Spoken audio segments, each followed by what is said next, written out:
All right, my name's Alex Line. I am doing a crash course video here, a lesson on raising queens from grafting all the way to emerging. It is quite the video with amazing footage, really clear close-up shots that you will really enjoy seeing.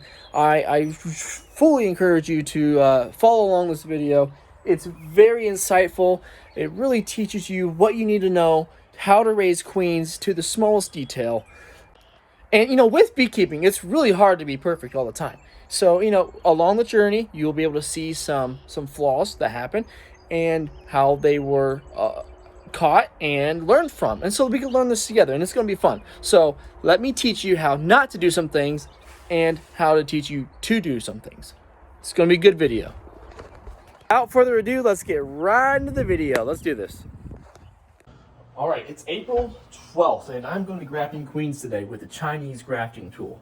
So how it works, it has this reed right here, and you dip this reed into the cell, scoop out the young larvae, and you plunge it out like so into the queen cup. So they've been saying, which I've done research on this, that you want to try to get this to focus a little bit here.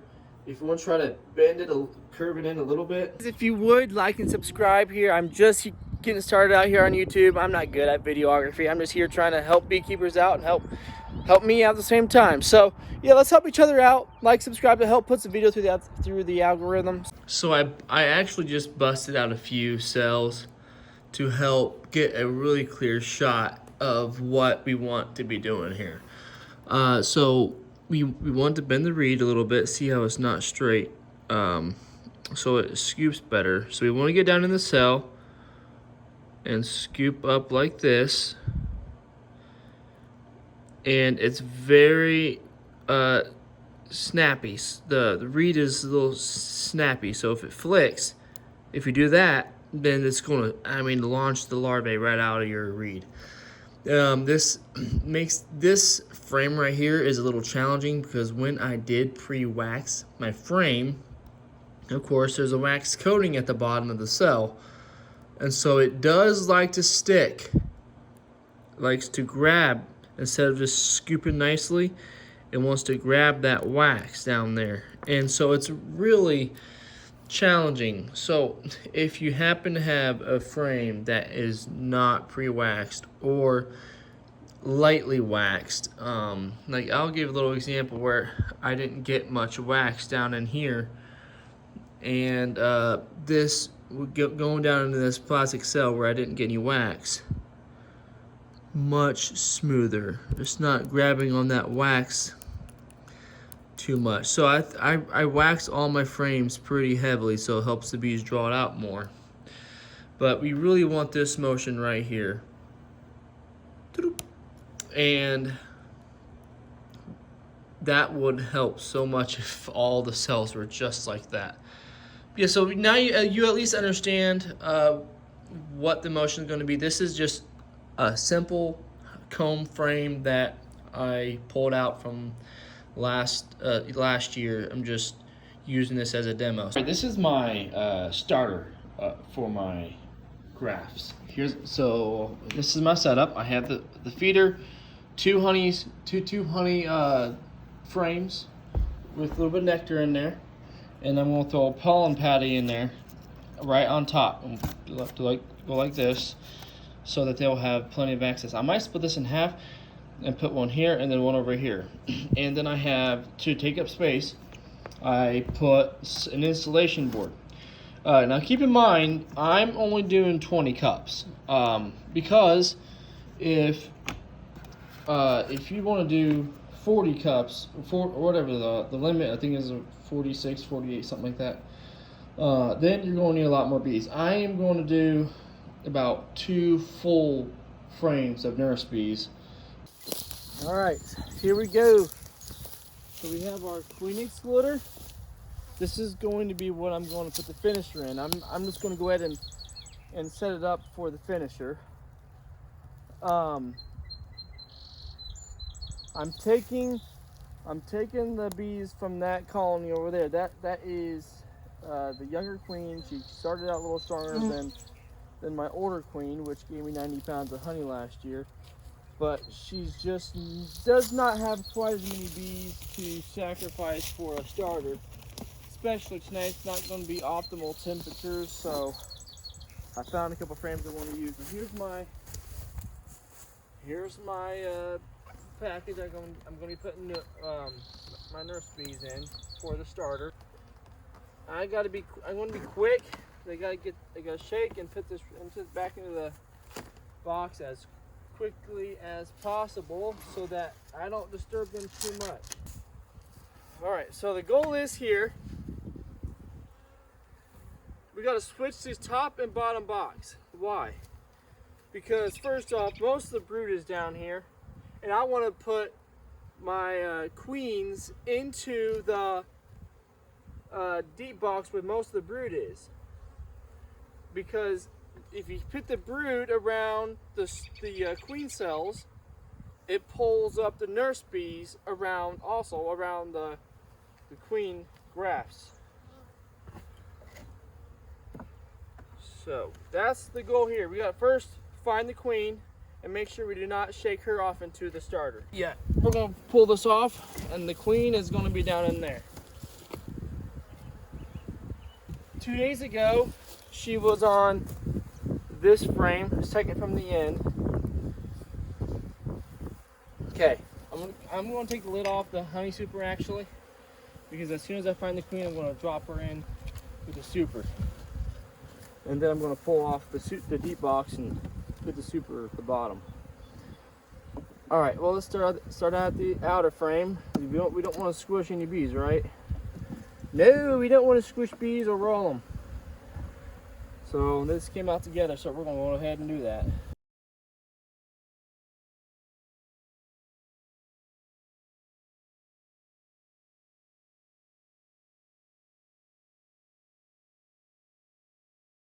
So look at all this brood right here. Look at that waggle dance. If you look down in the bottom right, down in here, there was a waggle dance going on. There was a waggle, look right there. Bees with pollen. Look at that waggle dance. Look at that. Isn't that the coolest thing? Right at the tip of my thumb. Waggle, waggle. Waggle, waggle. Go get that pollen. That's the coolest thing. They're all over waggle dancing. I don't see the queen on here, do you? This is one of the frames I'm going to be shaking, though. I have to.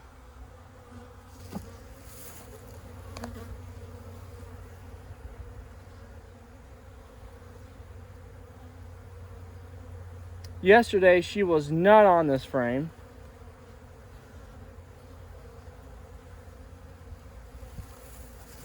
I'm going to set this aside just in case I don't find her on the next one. And just because I can't show you, I do have a box over there. An empty box where I can set that frame in nicely. Ooh, a little defensive. No need of smoke today. No need of smoke. These bees are plenty busy. We got pollen out there. We got dandelions just starting out there. These bees are a little disturbed, but they're not too bothered. We've had a lot of brood hatch out the past couple days, so that tells me we do. Oh, he got the queen. I told you she was on here. See, we got her right here. Got the queen right tip of my thumb. She was from a walkaway split I did in this hive. Inside of the same box that I'm doing the split in. So what are we going to do? This is going to get exciting. We're going to just put her right into that super box over there. Finally got her. I'm going to gently. I'm not going to show this on video because it's too fragile.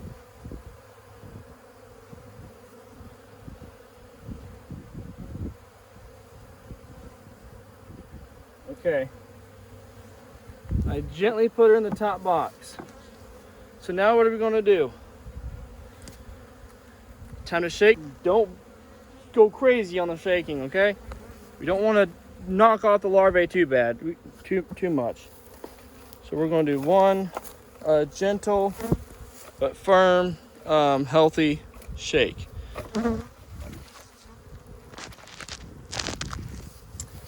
All right, so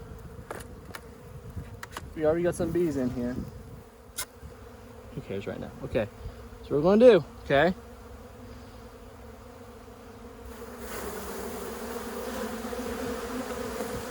There we go. Foragers fly. Nurse bees will stay.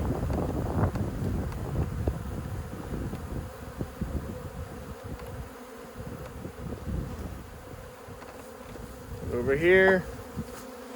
Shake this frame.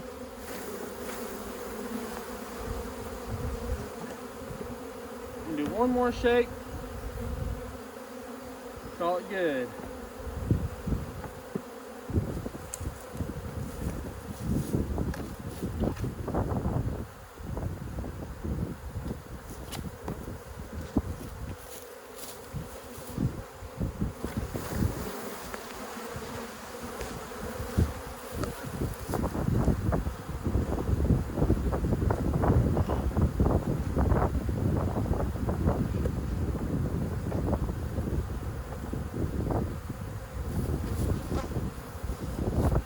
All right.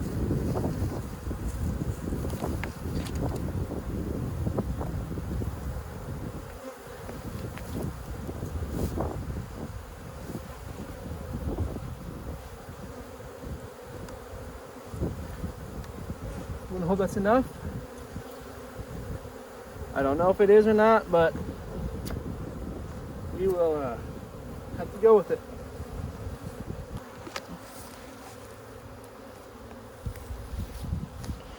I'm gonna put the queen excluder on top of this. Okay. Let that rest there. Let them figure it out for a minute,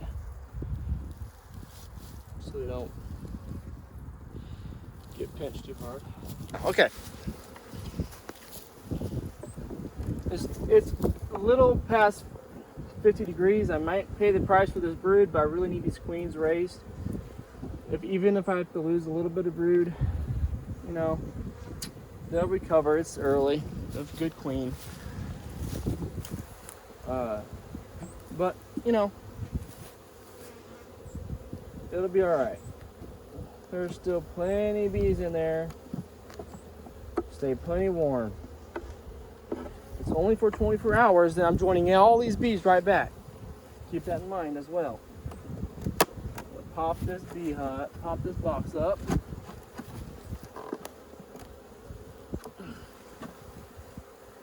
So now we're down to the bottom board. Just like that. There was some dirt on there. All right, now easy. The queen goes here. And I'm going to take out this sugar syrup out because I'm going to be replacing it with a new feeder and fresh sugar. The one that's in my starter, I'm going to replace it. Fantastic. All right, queen excluder on. Fit this brood here. Brood frame here.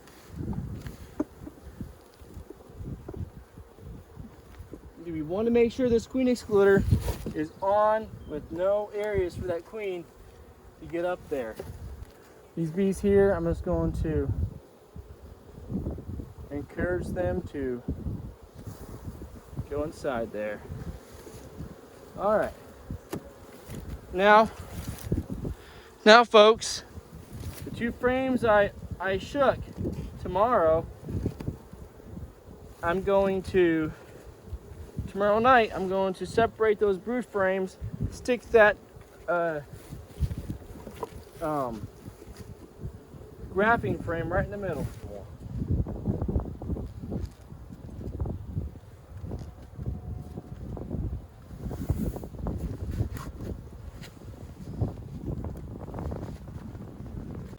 All right, so I did my bee shakes. I know there's a lot of young bees in here because I shook off of a hatching frame, 2 hatching frames. So we need to fix this. This is all scrambled up. Walking over here, everything kind of got moved around. So, yeah, I should have left my phone on the board. But got a good number of bees right there. Good number of bees on that side. All right, crazy. Cannot believe it. I went out to graft queens and all the bees somehow found an escape hole and abandoned my starter nook. So I went out and had to shake off bees again. Oh my goodness, did that process all over again. That hive went through it today. But this is what we got now. I feel like we got a whole lot more bees this time now. They're calm. Look at that. That's what you want for packing queens. Wow, that is just unbelievable. So man, I got to figure out how I can seal these guys up so they're not flying out of here. Man, that was a bummer. I was excited to go graft. Let's move this pollen patty.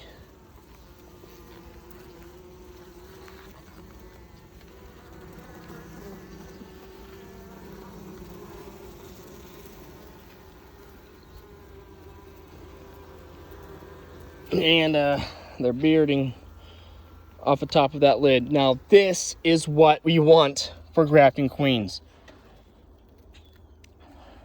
That is what we want. Okay, we got 20 queens to raise, just not tonight. So actually, to ensure that the bees did not escape this time, I wrapped the colony with bubble wrap, ensured some ventilation, and sealed around the ventilation holes so that they did not escape, and then just put them inside of a building. And yeah, and then I gave them the grafting frame, and we were good to go after that. All right, I am grafting in my vehicle today just because it's warmer. It's a little windy outside, and just for lighting, and I can just it's really convenient. So that's what I decided today. I actually got like a a reef holder to hold over the steering wheel, just to hold the frame here as I graft right here. So I'll be able to show a little detail. So now let's go out and let's get our frame of eggs. This is just a demo. This is just to illustrate, make sure it works, and it does. So let's go get our frame of larvae. Yeah, it's a little windy today. We are going to hurry and grab this frame out of here and rush it to the vehicle where it's not windy. Okay, I'm going to be brushing my bees today because there's a bunch of young larvae. I don't want to shake the larvae out of place, especially because these are going to be my queens. So nice firm brushes. It's going to make them really upset, but I don't like brushing, but it's okay.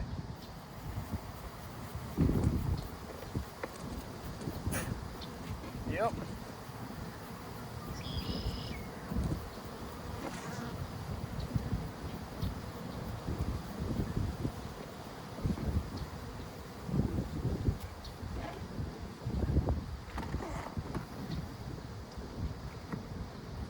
All right, got them brushed off.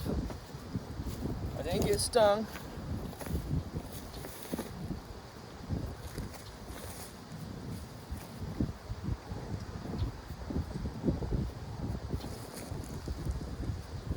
Okay, let's go inside the van, get these larvae in the heat.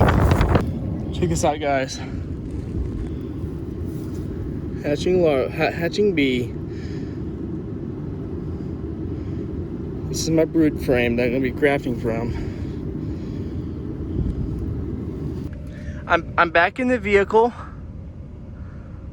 We got some freshly hatched in this area.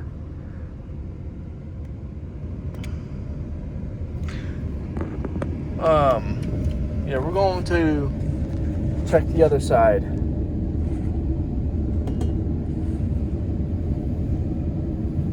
These are the larvae that you want to look for. You can barely see them because that's how young they're supposed to be.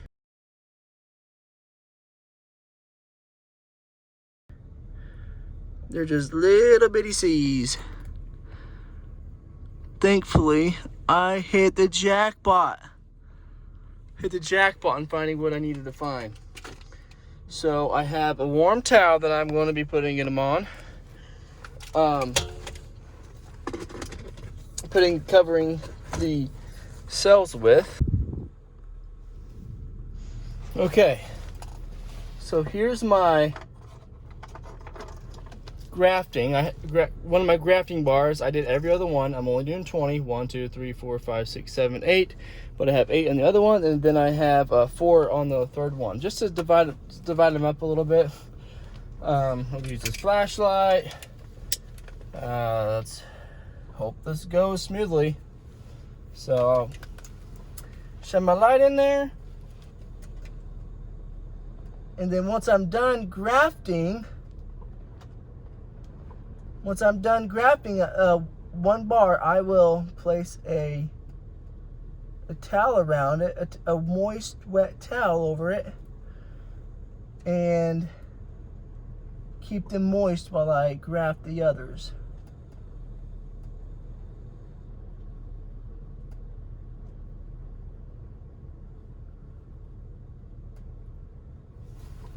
So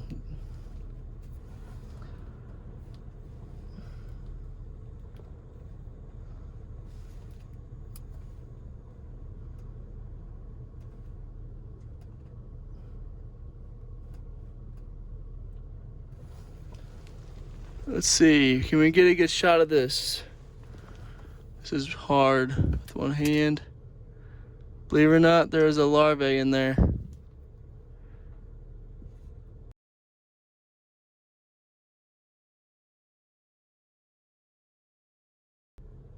That's how small you want them. It's so small, it's unbelievable. A lot of nice royal jelly in there. And so I'm just going to get this cup.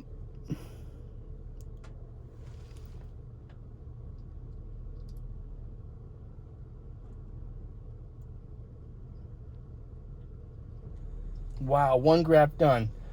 You want the curvature of the cell to guide your reed. So after you've grabbed the larvae, you go over to your cup.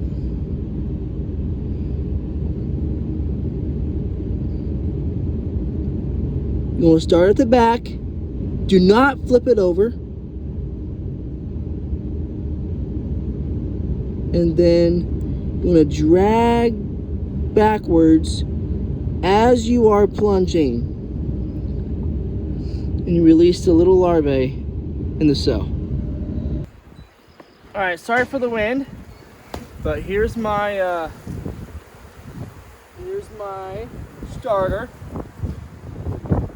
And the bees will go, the new grafts will go right between the two food frames, and those pollen patties will go right on top of that.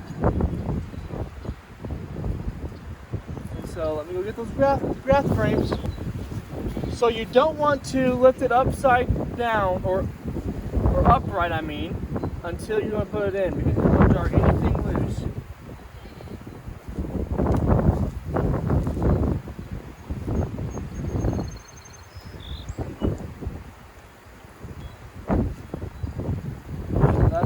Right in there. Alright, those bees now will start really wanting to go for those larvae now. And make some queens out of them. Oh yeah, we want to get these pollen patties right over the top of the grafts. We don't want to give, we want to put as little burden as possible on these nurse bees so that they can go full swing on those grafts. Again, this might be a little small compared to some of those other beekeepers who graft on a larger scale. They graft 26 at a time with about 6,000 bees or plus, maybe probably more for the starter. 6 to 8,000 bees. Well, I'm only doing 20 grafts. I am went on the high end. I only need 8 queens, or technically 4. But all right.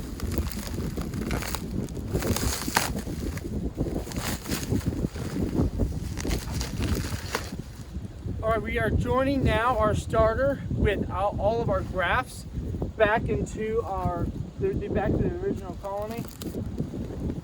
And here we go. We're going to check our grafts. So take a look again at the bee numbers. Shoot.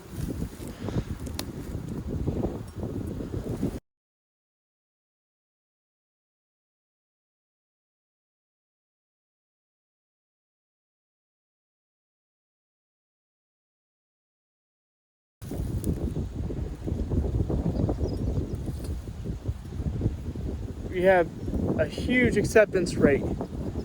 See, guys? So we got 1, 2, 3, 4, 5, 6, 7, 8, 9, 10, 11, 12, 13, 14, 15, 16, 17, 18, 19, 20. And this one may have not made it. We don't know. But that was the one I was like, nah, never mind. I don't know. Hearing 100% acceptance rate. And what are we going to do now, guys? We are going to put this frame right between 2 brood frames. Because that is where all the nurse bees are. All right.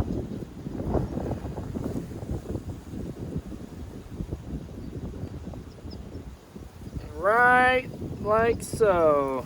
The queen excluder was put on when I did my starter, okay?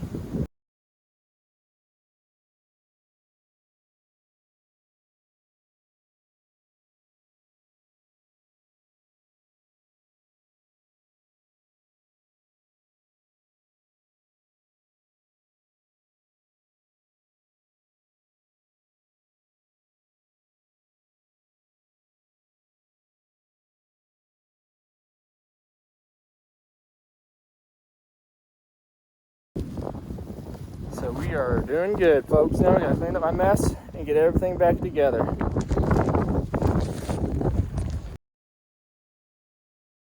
I grafted 8 days ago. Now let's get this honey frame out of here. All right, let's move everything over.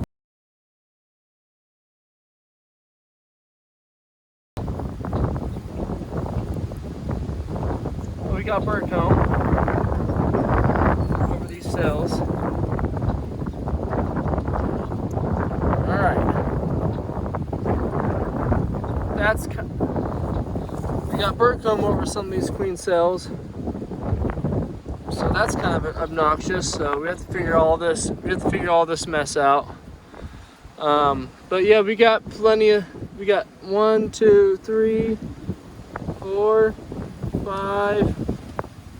I'm assuming that's going to be 6, and that's going to be 7, 8, 9, 10, 11, 12, 13, 14, 15 out of 20. That's not too shabby. Don't want to tip these upside down like I almost did. They're still at the fragile state. So I gotta cut around this bird comb here. It's gonna be much nicer tomorrow. So good. We have queen cells officially, okay?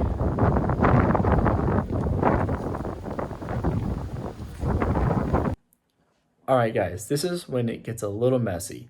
And this is why I'm making this video, because things do get messy in beekeeping. It's hard. There's so many details, and I think the first thing I do differently is take notes, write things down, because wow, there's so many details, dates, grafting time, merging time, mating time, weather. When do they get made? There's so many things, and one thing that I forgot and I knew at one point is grafting day is day 0. Then it's 10 days. So I harvested those queens at day 14 instead of day 15, emerging on day 16. So let's go to the bee yard. I got so much to explain. You've got to learn from this, and you can't make this mistake. I got my splits made, and I just equalized as best as I could throughout all my colonies. I did a hive check in my 2 original colonies the day before I did my splits, and just did a good brood count as best I could, and did the best bee count that I could as possible. And I assumed that about 70% of them were nurse bees, and so if I lose 25-30% of all my workforce that flow back to my original colony, I'd be all right. This is where things kind of went south. When bees first emerge, they don't take flights. They don't really fly. They don't really float. So I was banking on that, is that I had mostly nurse bees, and so these bees will stay in their colony. And I put 1 or 2 frames of brood in every split that I made with that queen cell. And so I underestimated the amount of bees that would float back. I put all my queen cells and all my splits in here with my queen guards, and then left town. It's not all bad, but what happened is when I got back is, sure enough, I did have a really, really high percentage of my split flow back to the original colony. I definitely underestimated the amount of bees that went back. I had a nook size split in each one of these beehives, starter nooks that I made.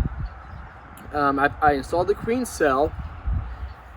Another thing that's a very critical mistake is I installed those queen cells at day 14 instead of day 15 because we had to leave town, and it all stemmed from back when I did my starter nook, when all those bees left and went back to the original colony. Put me a day behind, but at the same time I simply forgot to count day 0. Guys, this is massively critical. The day you graft is day 0. Day 1 isn't till the day after you graft. So I installed these cells and did my splits day 14 of those queen cells. Now, day 14 in those queen cells is the most crucial time of their wing development. And when most of these bees went back to the original colony, it shrank the colony to the size where one of the queen cells were abandoned because they were so small. And the 3 others, they emerged, they hatched. 1 was superseded right away, I'm sure. And the second one had deformed wings. And the last one, the 4th one, she's doing great. So 2 things that really hurt me is installing the queens a day early, day 14, instead of day 15 of their age. 2 is underestimating the amount of bees that would flow back to the original colony. Yes, I'm aware I could take them 2 miles away, but not everybody has property that you can take bees 2 hours away. over 2 miles away. All right, so like all this might just be a blessing in disguise for me though. This one queen that did emerge successfully, I am concerned that she might not even have nice enough weather to even get mated successfully. It's been cold or rainy or crazy windy. I mean, we're in the cornfields of Indiana. I am concerned about that. The nice thing is that all these other splits that I made, as soon as I made the splits, even though I added a queen cell, they immediately started building emergency queen cups and charged them, and it only puts me like 12 days behind. Now, if she does get mated successfully with weather, with considering weather, she's not going to get mated for 5 days from now probably, because we have cold, nasty weather ahead. It only puts me about 5 or 6 days behind if she gets mated successfully. So it ended up working out pretty fine, you know, everything considered, and it might even be a blessing in disguise. I have queen emergency cups in every single one of these other colonies that I started.